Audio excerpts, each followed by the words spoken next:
Noong panahon ng pananakop ng mga Kastila, unti-unting nagising ang damdaming makabayan ng mga Pilipino.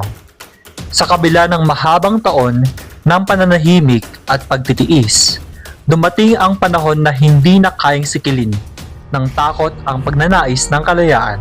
Sa gitna ng kawalang katarungan at pang-aabuso, dalawang makapangyarihang kilusan ang sumiklab, ang kilusang propaganda at ang katipunan.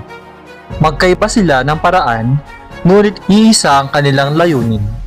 Ang palayain ang Pilipinas mula sa tanikala ng dayuhan. Ang kilusang propaganda ay isinilang sa puso ng mga edukadong Pilipino na nakaranas ng ibang kalayaan sa Europa.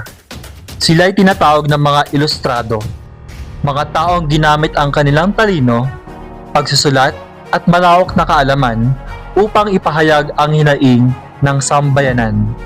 Si Jose Rizal, sa pamamagitan ng kanyang mga nobelang Noli Me Tangere at El Filibusterismo, ay tahasang inilantad ang katiwalian ng mga praile at ang kalupitan ng pamahalaang Kastila. Sa mga pahina ng kanyang akda, nabuksan ang mata ng maraming Pilipino sa katotohanan ng kanilang kalagayan. Kasama ni Rizal, sina Graciano Lopez Haina, na mahusay sa pagsasalita, at Marcelo H. Del Pilar, na matalas magsulat ng sanaysay. Pinangunahan nila ang pahayagang La Solidaridad, isang babasahing lumalaban para sa reforma, hindi laban gamit ang armas, kundi laban gamit ang isip. Ang kanilang panawagan ay malinaw: pagkapantay-pantay sa batas, edukasyon para sa lahat, at karapatang makilahok sa pamahalaan. Sa madaling salita, gusto nilang tratuhin ang mga Pilipino bilang tunay na mamamayan ng Espanya, hindi bilang alipin. Ngunit hindi sila pinakinggan. Sa halip na reforma, panunupil ang isinagot ng pamahalaang Kastila. Itinuturing nilang mapanganib ang mga ideya ng kilusang propaganda. Si Rizal ay pinatapon sa dapitan at paglaon ay binitay sa Bagumbayan o Luneta Park. Sa harap ng kabiguang ito, marami ang nawalan ng pag-asa sa mapayapang paraan.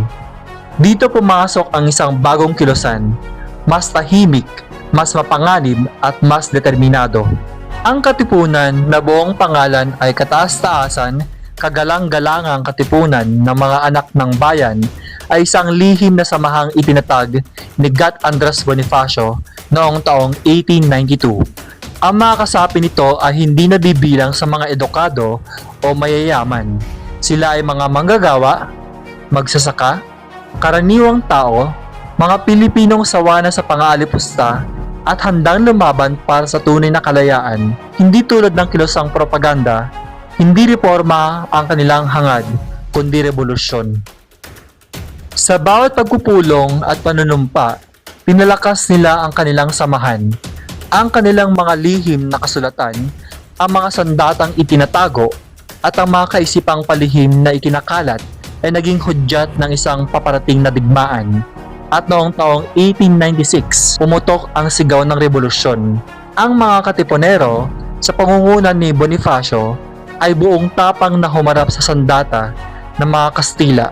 Bitbit ang pag-asang ang kanilang mga anak ay mabubuhay sa isang malayang bayan. Ang kilusang propaganda at ang katipunan ay dalawang anyo ng pakikibaka. Ang isa ay nakatuon sa kaisipan, ang isa ay pagkilos. Ang una ay naniniwala sa kapangyarihan ng edukasyon at panulat. Ang ikalawa ay naniniwala sa lakas ng armas at pagkakaisa ng masa. Parehong may kahinaan, parehong may lakas. Ngunit sa pagtatagpo ng kanilang mga landas, unti-unti ring natamo ng Pilipinas ang matagal nang pinapangarap na kalayaan. Maraming salamat po sa panonood. Huwag kalilimutang i-like ang video at mag-subscribe sa ating YouTube channel. Thank you!